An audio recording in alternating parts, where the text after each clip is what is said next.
to know what you think. It's 11 minutes to 9. Let me jog your memory from yesterday's program. We had a chat about preferences. The major parties, the LNP in particular, is spitting chips about preference arrangements around Australia. All the minor parties have decided that the worst enemy in town is the LNP because they've gone the Greens and Labor route. That's actually what they have decided. I mean, you have a look at Bob Katter. He's gone right across this state and he's preferencing in all the places that the LNP is under threat from Labor, where the LNP was looking at taking seats from Labor, and he's gone and preferenced Labor. That's David Godwin, who's the fourth placeholder on the Senate ticket for the LNP in Queensland. Preferences are proving to be the surprise of this election. The major parties, and especially the LNP, have been left scrambling after minor parties threw a dummy pass. Yesterday you heard One Nation are preferencing the LNP last. Clive Palmer's preferences have gone to the Greens. I still think that's hilarious.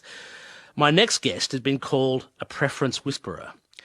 He was the bloke who held meetings with a number of the minor parties and still is, advising them on their best chances of election via preferences. Glenn Druery is a political and policy specialist from Independent Liaison. Glenn Druery, good morning to you. Who have you been meeting with? Oh, look, it's probably a better question is to ask who haven't we been meeting with. I've been running these seminars, if you like, since 1999, where we will bring all of the minor parties, or the majority of the minor parties, into the one room and discuss preferences and how they work. And then I let them go for it and put their deals together between themselves. Have you met or advised Katter's Australia Party or Clive Palmer's United Party?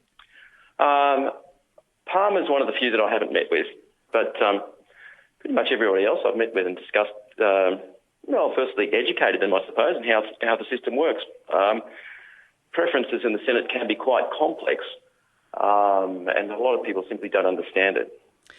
You're reported to have been the reason why the Outdoor Recreation Party got a seat in the New South Wales Parliament in 1999, and they got there on 0.2% of the vote, which is quite an achievement. Is this true?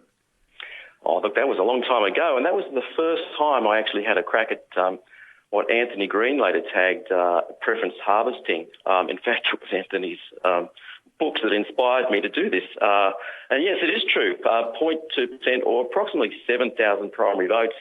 And true and amazing quirk of the system, we turned that 7,000 into close to 400,000 and ended up dumping nearly 300,000, or about 250,000. It's a long time ago now. I'll take that as a yes, because New South Wales changed their electoral laws after that election.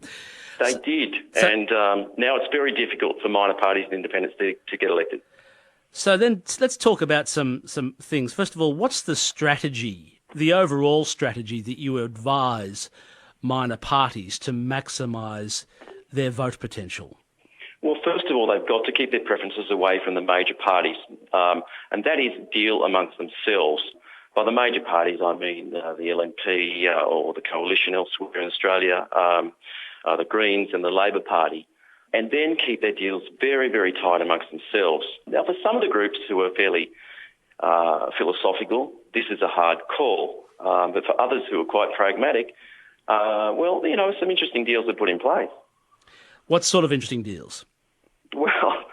Well, we've seen Palmer, who, by the way, was not part of my group, but if you want to talk about interesting deals, Palmer did a deal with the Greens. One Nation have done a deal with the Greens. They've gone to the Greens in Queensland.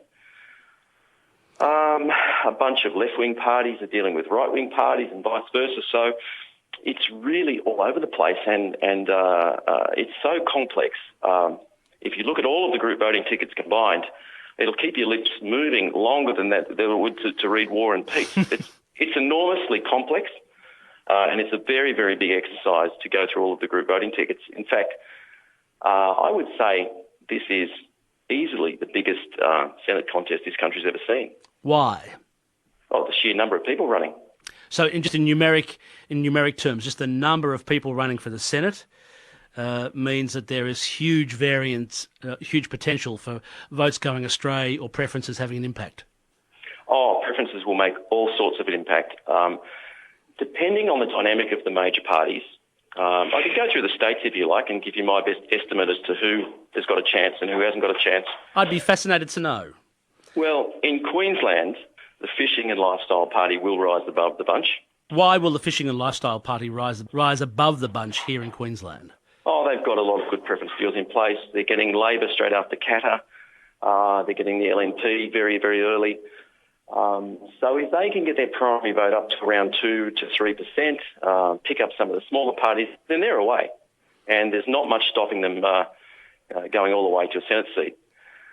New South Wales is an interesting story. The Shooters and Fishers have a good chance in New South Wales for similar reasons to the Fishing and Lifestyle Party in Queensland. But there's a small party who has done very well called the Stable Population Party. I'm not sure that they'll get elected, but they will go a long, long way before they drop out. In Victoria, Family First have a chance. Tasmania will come down to the last coalition candidates, Family First, Shooters and Fishers. South Australia will probably be Xenophon.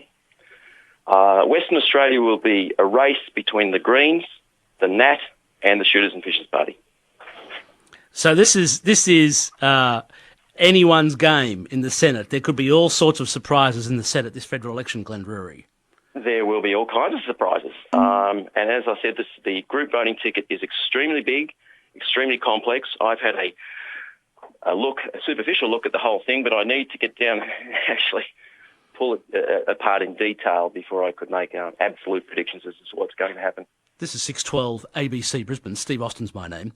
And I'm speaking with Glenn Druery from, best call him, I guess, a consultant or an election consultant. His company is Independent Liaison. They describe themselves as an independent and minor party political policy specialists. He's described by the Sydney Morning Herald as the preference whisperer of Australian politics. Micro parties, this is like the Fishing and Lifestyle Party here in Queensland and the Stable Population Party and perhaps the Australian Sex Party, they all attended a preference summit and a subsequent strategy meeting was held with you. What did you tell them at that time? Oh, look, I told them to, firstly, play it straight. If you do a deal, stick to it. And secondly, deal amongst themselves. Now, the party you just mentioned, the Stable Population Party, is a new party. They have done some good deals, primarily based on their ideology. And if their primary vote is around 1%, then we may see them rise a long way into the count. So it's really about keeping their deals tight. And those parties that kept their deals tight, the parties that played it straight, will not only do well at this election, but their reputation will be such that people will deal with them at the next election. Now, there are a number of parties who didn't play it straight. And in this game, it's a very small at this end of politics. And I would suggest some of those groups won't be around for very long. Who didn't play it straight? Are you prepared to name them? Oh, just have a look at the group voting ticket and you'll see some interesting deals between right-wing parties that have gone to the Greens. Plenty in the news about that of a prominent party whose candidate is held up in an embassy somewhere who preference some right-wing groups. I won't mention the names of these parties. You can figure it out. It's obviously you're talking about the WikiLeaks party and you think that they've been dishonest in their arrangements. Oh, no, I wouldn't use the word dishonest at all.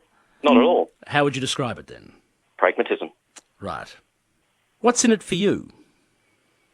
Oh, well, I love multi-party democracy for starters, and I do this for a living. Why are the minor parties important? Normally they're written off's the wrong term, but they're seen as marginal, fringe, but you've actually helped them deal themselves into the game somewhat. Well, look, democracy is not just about the two or the three major players. It's about people having a say. It's about community representation. We could have a two-party state like they do in the US, but I wouldn't like to live somewhere like that, would you? Well, being an ABC employee, I'm spared the burden of actually having an opinion. Can I ask you? There have been some unusual moves up here, like Qattar's Australia Party has preferenced the Labor Party in Queensland. That's surprised many, given his criticism of the past and the effect on his electorate of the suspending of the live cattle export trade. Did you advise Qattar's Australia Party? Superficially, but I certainly did not get involved in the negotiations between the Labor Party and Qattar's Australia Party. I think what you've got to look at there is not just the Senate, but what's going on in the lower house.